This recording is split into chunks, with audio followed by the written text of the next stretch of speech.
আজকে আমরা 2200 লোকের আয়োজন করেছি। মহব্বতের সহিত সবাই একসাথে আমরা ইফতার করতেছি, এটা জন্য অনেক ভালো লাগতেছে আমাদের। এখানে না আসলে বোঝা যাবে না এত বিশাল আয়োজন, এত সুশৃঙ্খল এবং এত সুন্দর। দর্শক, এই মুহূর্তে আপনাদের সাথে যুক্ত আছি জাতীয় মসজিদ বাইতুল মোকাররম থেকে।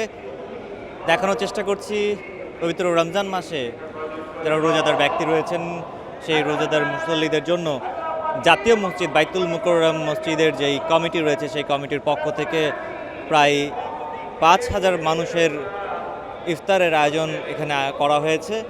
এবং আমরা মসজিদ কমিটির ইফতারের দায়িত্বে যারা রয়েছেন তাদের সাথে কথা বলে জানতে পারলাম যে প্রায় 5000-এর অধিক রোজাদার ব্যক্তি এই সময়ে জাতীয় মসজিদ বাইতুল মোকাররমে এসে একত্রিত হয়ে এভাবেই ইফতারের পূর্ববর্তী সময়ে ইফতারের জন্য প্রস্তুতি নেন। এবং এই জাতীয় মসজিদ বাইতুল মোকাররম যেই মুসল্লি কমিটি রয়েছে সেই কমিটির পক্ষ থেকে এইভাবেই প্রতিদিন 5000-এর অধিক মুসল্লির জন্য ইফতারের আয়োজন করা হয়ে থাকে।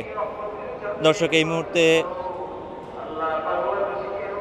রোজাদার ব্যক্তি যেসব মুসল্লি এখানে ইফতারে অংশগ্রহণ করেছেন তাদের সাথে কথা বলার চেষ্টা করব। দর্শক, এই মুহূর্তে দেখছেন ইফতারের আর অল্প কিছুক্ষণ সময় বাকি এবং এই মুহূর্তে কিন্তু যেসব রোজাদার মুসল্লিরা রয়েছেন তারা কিন্তু এই মুহূর্তে জাতীয় মসজিদ বাইতুল মোকাররমের ইফতারের জন্য প্রস্তুতি নিচ্ছেন। এই মুহূর্তে কিন্তু সম্মিলিতভাবে দোয়া করছেন সকলেই ইফতারের পূর্ববর্তী সময়ে। এখানে অনেক মানুষ একসাথে ইফতার করতে এক ধরনের ভালো লাগা কাজ করে এবং মনে হয় যে এখানে আল্লাহর একটা রহমতের বিষয় কাজ করে আমার কাছে, এই জন্য এখানে ইফতার করা মূলত। এখানে না আসলে বোঝা যাবে না এত বিশাল আয়োজন, এত সুশৃঙ্খল এবং এত সুন্দর। আসলে রোজার দুইটা আনন্দ, একটা হলো ইফতারের সময়, একটা হলো আল্লাহর সাথে সাক্ষাতের সময়।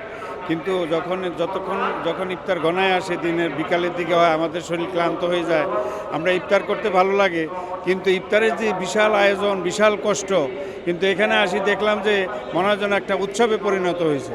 আজকে আমরা 2200 লোকের আয়োজন করেছি।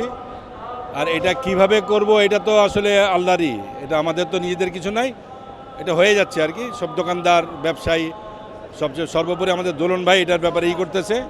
দর্শক, এই মুহূর্তে জাতীয় মসজিদ বাইতুল মোকাররম থেকে সমকালে আপনাদের সাথে যুক্ত আছি। দেখানোর চেষ্টা করছি এই মুহূর্তে প্রায় 2200-র অধিক লোকের জন্য জাতীয় মসজিদ বাইতুল মোকাররমের যে মুসল্লি কমিটি রয়েছে সেই কমিটির পক্ষ থেকে ইফতারের আয়োজন করা হয়েছে।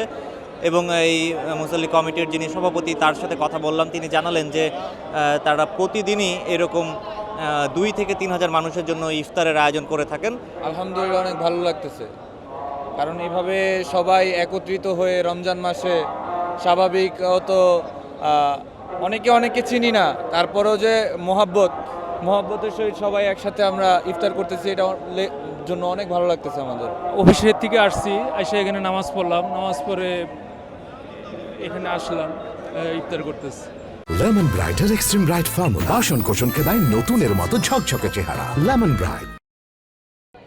দর্শক, এই মুহূর্তে আপনাদেরকে দেখানোর চেষ্টা করছি জাতীয় মসজিদ বাইতুল মোকাররমের যেই বাইরের অংশ, সেই বাইরের অংশেও কিন্তু অনেক রোজাদার মুসল্লি এই মুহূর্তে একত্রিত আছেন এবং তারা কিন্তু ইফতারের পূর্ববর্তী এই সময়ে তারা ইফতারের জন্য প্রস্তুতি নিচ্ছেন।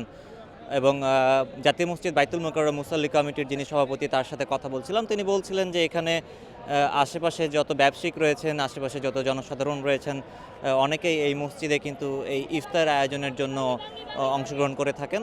আমি আসলে একটু শপিংয়ের কাজে আসছিলাম, তো মসজিদ কমিটির ইনভাইটেশনে এখানে ইফতার করতেছি।